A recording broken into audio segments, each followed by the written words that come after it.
is this is not a great quarterback class. I welcome in. It's the Breer Report, February the 25th. My ski trip's over. 2025 is underway. All 32 teams are here in Indianapolis for the annual scouting combine. And really, this is the kickoff to the offseason. So you have every team, all the agents, the college players are here. And not only is this an important few days for the guys who are in the draft, it also can be a pivotal few days for your veteran free agents, for guys who could be traded. And we're going to get into all of that over the course of the next few days here on the Breer Report. What I want to focus on today, though, is the draft class itself, give you guys a couple things to look for. Spent a few days over the weekend getting myself educated, caught up on the draft class, the ins and outs of it. We had a story up with Daniel Jeremiah and Todd McShay, two of the best in the business. I think those two, as far as people in the media, are as close to scouts, to actual scouts, as anybody.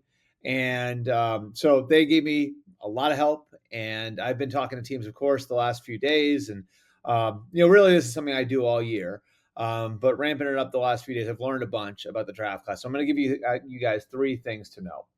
The first thing to know is this is not a great quarterback class. I'm not breaking any news there. It's pretty widely held opinion that this draft class isn't close to last year's.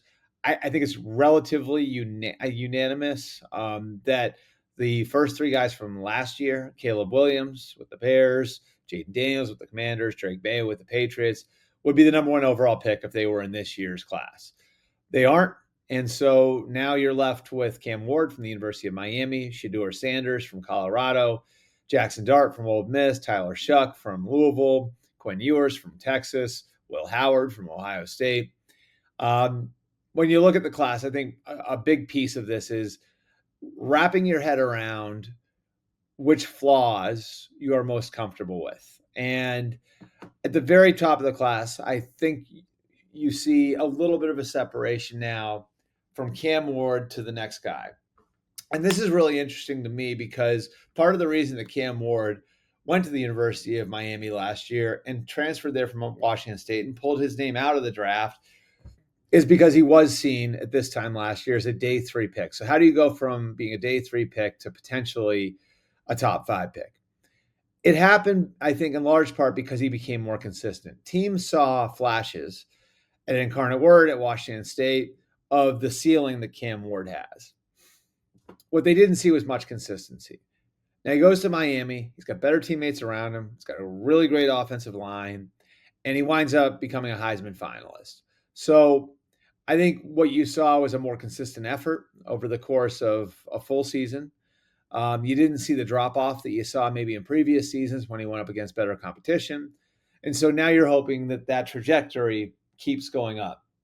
And the trajectory is an important piece of this because especially if you're the Titans or the Browns and you're operating in an AFC where you're going to have to beat some combination of Joe Burrow, Lamar Jackson, Patrick Mahomes, Josh Allen, CJ Stroud, Trevor Lawrence, Justin Herbert. You're going to have to beat these guys in succession in the playoffs. You have to beat multiple of these guys to make it to the Super Bowl. Your question is, can one of these quarterbacks elevate to the level where they'll be able to compete with those guys in the AFC? And I think Cam Ward, what separates him from the pack here is he's the one guy where teams can look at it and say, physically, I can envision it happening.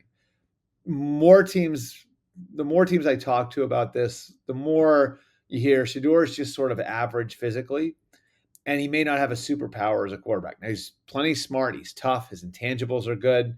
All that stuff is there with Shedeur. He's going to have to prove over the next 2 months that he has special traits, and that can be hard to do in the sorts of settings that you're going to be in over the next couple of months. So there's some split opinion on where Shedeur's ceiling is. Then after that, how close is Jackson Dart to Shedeur? I think he's closer to Jackson Dart than a lot of people might realize. And then you go further down the line. Tyler Shuck, again from Louisville, played 7 years in college, but he's got a lot of intriguing physical traits. Quinn Ewers, they played at a high level, got hurt this year, was really dealing with injuries the entire year at Texas. There's just a lot of questions with all of them. And so this isn't a great year to need one.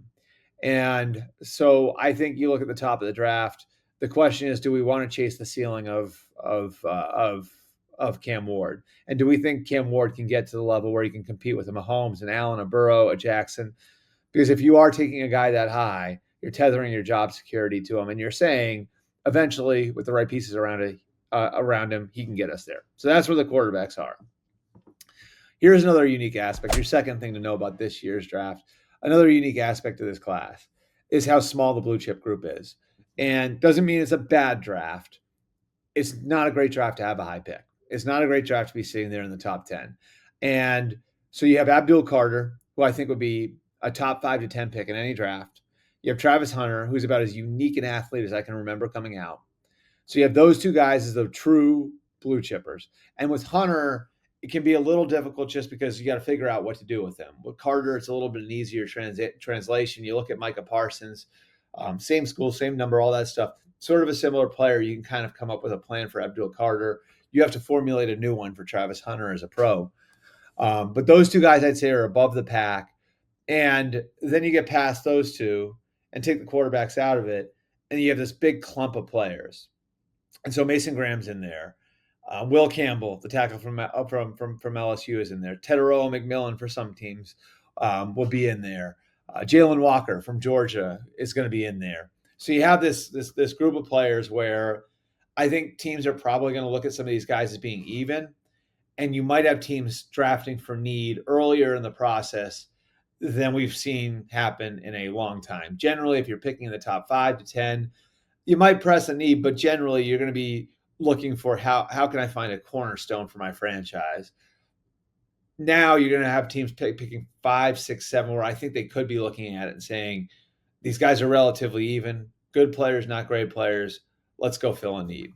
So that's the second thing you need to know about the class. The third thing, there are strengths to this class. Number one is depth, and you're going to be able to get good players into the third and fourth round. The COVID effect is starting to correct itself.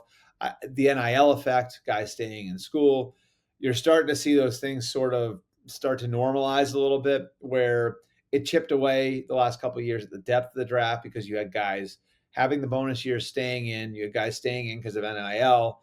Now you're starting to see where I think it's going to be going forward, where fewer players declare, but you have more upperclassmen flooding into the draft. So where is the strength of this year's class? I'll give you 3 positions, really 4. The first one is defensive line in general. If you want to separate edge rushers and defensive tackles, that's fine. You're going to be able to find good defensive tackles well into the third round. You're going to be able to find good edge rushers well into the third round. And you're going to be able to find big 300-pound D tackles. Mason Graham's the number one guy, but you also have Kenneth Grant. You have Walter Nolan. You've got a good number of players that will give you quality in the first round outside of the top 10. And the same thing with the edge rushers. Abdul Carter's on another level. I'd say Jalen Walker's probably right behind that. And then you've got Michael Williams. You've got Shamar Stewart, who is a physical freak. You got the Ohio State guys, JT Tuimoloau and Jack Sawyer. You've got just a lot of quality. So there's depth in defensive linemen. If you want to copycat the Eagles, you saw what the Eagles did to the Chiefs in the Super Bowl. That depth in the defensive line is there for you, where you can draft that position over and over again through the first 2 days of the draft if you want to do that. The second position that I think is a real strength is tight end, in that you have your Gronk and Tyler Warren, the Penn State tight end, and you have your Kelsey and Colston Loveland, the Michigan tight end. Beyond those two, you've got Arroyo from Miami, who's really athletic, has a ton of upside. You got Mason Taylor from LSU. That's Jason Taylor's son. A really good, solid prospect who probably is a starter in the league for a long time. You've got Fannin from Bowling Green, who had some big games against Bowling Green's best opponents. So tight end is a good position to have a need at going into this year's class or into this year's draft, where, if you wind up with Loveland and Warren, great, but you can still get really good players in the second and third round. Same thing goes for the running backs, where you have Ashton Genty, who some people would say is close to, if not at the level of Carter and Hunter.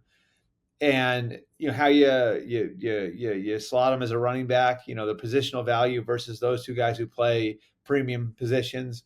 That's a discussion point, but Ashton Genty is close to, if not at the level of those two guys. You've got Amarian Hampton, who's not far off. from Genty. And then after that, you got Quinshon Judkins from Ohio State. You got Travion Henderson, who I think is really going to be helped by Jahmyr Gibbs' success out of Ohio State. You have Caleb Johnson at Iowa, and then later on, you've got depth at that position as well with guys like Cam Scatabo from Arizona State. So tight end, running back, not seen as premium positions, but there's a lot of quality depth in this year's class. And the interesting thing with running backs to me is, do we see some sort of effect that the success of investing in running backs created for the Ravens with Derrick Henry, for the Eagles with Saquon Barkley, for the Packers with Josh Jacobs? Just sort of an interesting time to have a really good draft class at that position. So that's it for us for today. We'll have Breer reports for you all week. Again, I have 3 things for you guys to know. Quarterback class isn't great. Abdul Carter and Travis Hunter are the blue chip class. And then defensive line, running back, tight end, strength of this year's class. You guys can take that with you. We'll have so much more coming to you here from Indy, from my hotel room in Indianapolis. We will see you guys again tomorrow.